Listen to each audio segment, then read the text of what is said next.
Docteur Gonzalez, alors le sujet du détournement des stéroïdes anabolisants est rarement traité au plan médical. Il s'agit souvent des jeunes sportifs cherchant une performance et un esthétisme. Mais alors vous, Oxapa, comment vous les rencontrez-vous?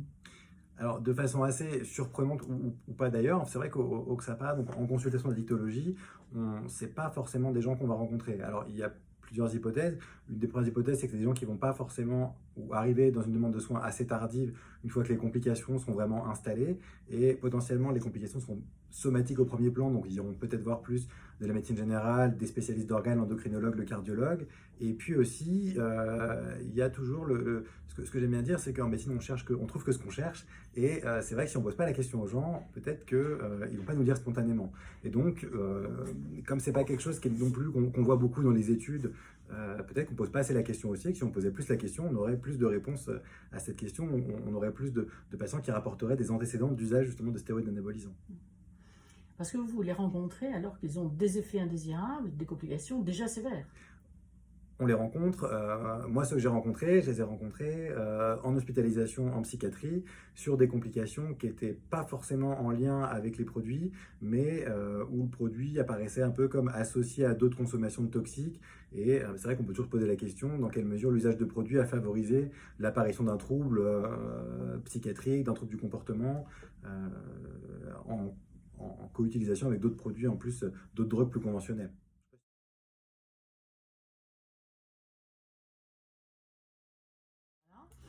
Alors, est-ce que les pratiques ont changé à l'heure actuelle? Les pratiques. Alors, les pratiques, c'est toujours difficile parce que c'est vrai qu'on n'a pas beaucoup de visibilité sur ce qui se fait dans le sport amateur. Sur le sport professionnel, les enjeux ne sont pas exactement les mêmes dans le sport professionnel et dans le sport amateur. En tout cas, les pratiques peuvent un peu changer dans le sens où il y a quand même une disponibilité des produits qui est de plus en plus importante. Avec, on peut le voir aussi sur Internet, sur YouTube, des chaînes YouTube qui en parlent, des influenceurs qui en parlent, à des produits qui sont de plus en plus disponibles sur le dark web. Donc en ce sens, peut-être que les pratiques changent un peu parce que le produit est plus accessible et que cette histoire d'image du corps, d'image physique, elle prend de plus en plus de place aussi actuellement. Donc il y a plus cette recherche d'esthétique que de performance en tout cas. Parce que 80% des utilisateurs sont des sportifs amateurs qui ne font pas de compétition ou qui voilà, qui vont pas courir un 100 mètres ou faire un Tour de France. Donc en ça, on peut dire que les pratiques évoluent.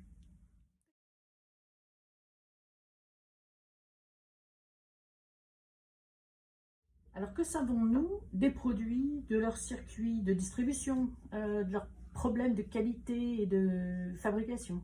Alors, on sait, c'est vrai que c'est toujours difficile du coup de contrôler la qualité sur des produits qui sont importés, achetés à des dealers ou sur le darknet. Il y a des produits qui viennent de laboratoires clandestins, principalement d'Europe de l'Est, mais d'autres parties du monde. Et puis il y a aussi des médicaments français détournés, donc qui peuvent être achetés en pharmacie avec des fausses ordonnances, des ordonnances trafiquées ou voilà, des médicaments qui sont issus je sais pas le mot, mais du circuit de distribution classique en France.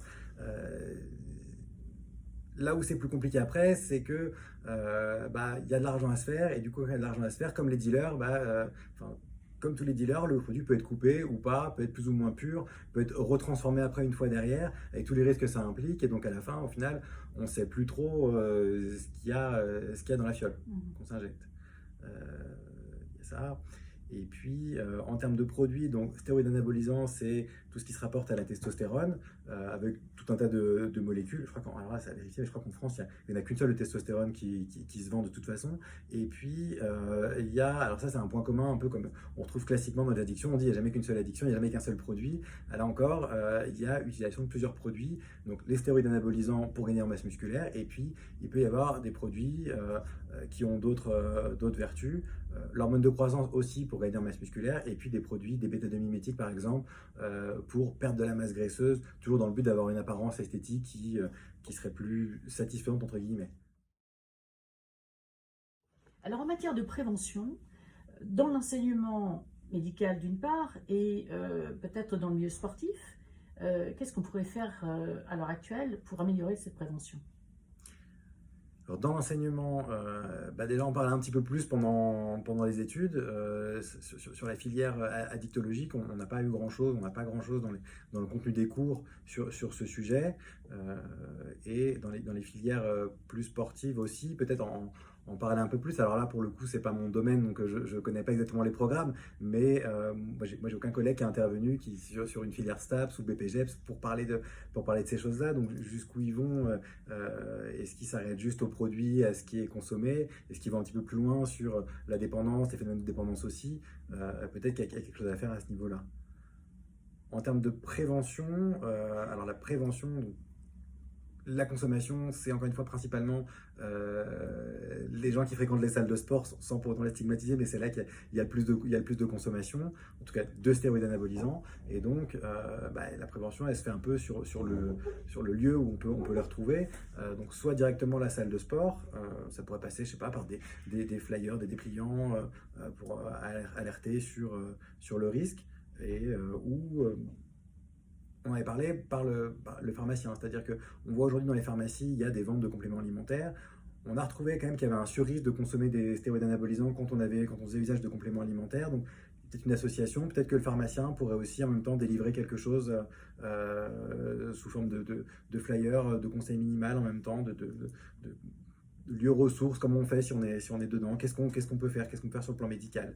Et puis enfin, moi, une partie que j'aime beaucoup, c'est le rôle du médecin généraliste, avec malheureusement la disparition du certificat médical d'aptitude au sport, qui était quand même une consultation où on pouvait parler, on aurait pu parler de ces choses-là.